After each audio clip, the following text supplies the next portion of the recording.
দেখেন, আমেরের জীবনে অনেক বড় স্বপ্ন ছিল, সে হজ করতে যাবে, সে কাবাগর তাওয়াফ করবে, এটা তার স্বপ্ন ছিল। এবং গত পরশুদিনই তার হজের ফ্লাইট ছিল। সে যখন এয়ারপোর্টে আসলো, পাসপোর্টে নিরাপত্তাজনিত কিছু সমস্যার কারণে তাকে একটু দাঁড় করিয়ে রাখা হলো। সমস্যার সমাধান যখন হলো, তাকে যখন ছেড়ে দেওয়া হলো, তখন আসলে অনেক দেরি হয়ে গেছে। কারণ আমেরের সাথে অন্যান্য যে হজ যাত্রী তারা এতক্ষণে বিমানে উঠে গেছে এবং বিমানের দরজা ভিতর থেকে বন্ধ করে দেওয়া হয়েছে। তখন সেই এয়ারপোর্টের অফিসাররা সেই পাইলটের সাথে কথা বললো, পাইলটের সাথে যোগাযোগ করলো, পাইলটকে বলল যে দেখেন, একজন হজ যাত্রী নিরাপত্তাজনিত কিছু সমস্যার কারণে বিমানে উঠতে একটু দেরি হয়ে গেছে, তাকে একটু বিমানে উঠিয়ে নেন, সে বিমানে উঠতে পারে নাই।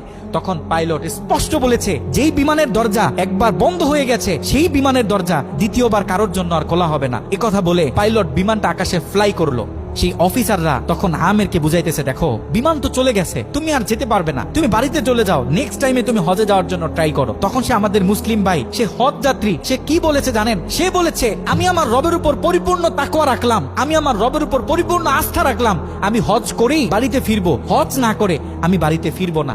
একথা বলে সে এয়ারপোর্টে দাঁড়িয়ে রইল। ঠিক কতক্ষণ পর সেই বিমান থেকে এয়ারপোর্টে মেসেজ করা হলো যে বিমানের ভিতরে যান্ত্রিক সমস্যা দেখা গিয়েছে, খুব ইমার্জেন্সি, বিমানটা সেই এয়ারপোর্টে ল্যান্ড করতে হবে। বিমানটা যখন এয়ারপোর্টে ল্যান্ড করা হলো, যান্ত্রিক যে ত্রুটি, এই ত্রুটিগুলো যখন সমস্যা সমাধান করা হচ্ছে, তখন সেই অফিসাররা সেই পাইলটের সাথে কথা বলেছে যে দেখেন, কোনোভাবে এই যাত্রীটা একটু নেওয়া যায় কিনা, সে তো হজ করার উদ্দেশ্যে বাড়ি থেকে বের হয়েছে, সে তো বাড়িতে যেতে চাচ্ছে না, হজ না করে তাকে একটু নিয়ে নেন। তখনও সে পাইলট বলেছে যে না, এই বিমান একবার দরজা বন্ধ হয়েছে, সৌদিতে যাওয়ার আগে এই বিমানের দরজা দ্বিতীয়বার কারোর জন্য আর খোলা হবে না। একথা বলে সে পাইলট আবারও বিমানটা আকাশে ফ্লাই করালো। তখনও সে অফিসাররা আমেরকে গিয়ে বুঝাচ্ছে, দেখেন মনে কষ্ট পাইয়েন না, এরকম মাঝে মাঝে হয়, আপনি বাড়িতে চলে যান, যেহেতু হজের নিয়ত করেছেন, আপনার একিনটা যেহেতু সলিড, আপনি যেহেতু একেবারে সহি নিয়ত করেছেন, অবশ্যই আল্লাহ পাক আপনাকে হজ করতে দিবে। আমের তখনও বলতেছে, আমার রবের উপর আমার পূর্ণ আস্থা আছে, আমি তো আমার রবকে চিনি, সে আমাকে হতাশ করবে না, সে আমার মনের আশা রাখবে, আমি হজ করেই বাড়িতে ফিরবো। এ কথা যখন বলতেছে, এর ঠিক কিছুক্ষণ পরে আবারও সেই বিমান এয়ারপোর্টে মেসেজ করলো যে বিমানের ভিতরে এখন আগের চেয়ে বেশি কিছু যান্ত্রিক ত্রুটি দেখা গিয়েছে, বিমানটা আকাশে ফ্লাই করতেছে না, বিমানটা ইমার্জেন্সি, আবার এয়ারপোর্টে ল্যান্ড করতে হবে।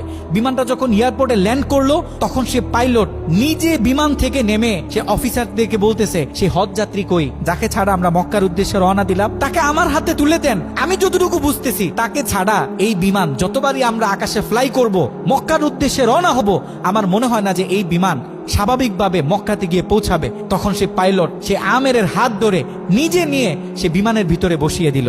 দেখেন, আল্লাহ পাক তো স্পষ্ট বলতেছে, ওয়ামাই ইয়াতাওয়াক্কাল আলাল্লাহি ফাহুয়া হাসবুহ, যে আমি আল্লাহর উপর তাওয়াক্কুল করবে, তার জন্য আমি যথেষ্ট, পৃথিবীর কাউকে তার দরকার হবে না। আল্লাহ পাক আপনাকে বলতেছে, আল্লাহ পাক আপনাকেই বলতেছে, যখন আপনি বিপদে পড়বেন, যখন কোনো বালা মুসিবতে পড়বেন, আল্লাহর উপর তাওয়াক্কুল করেন।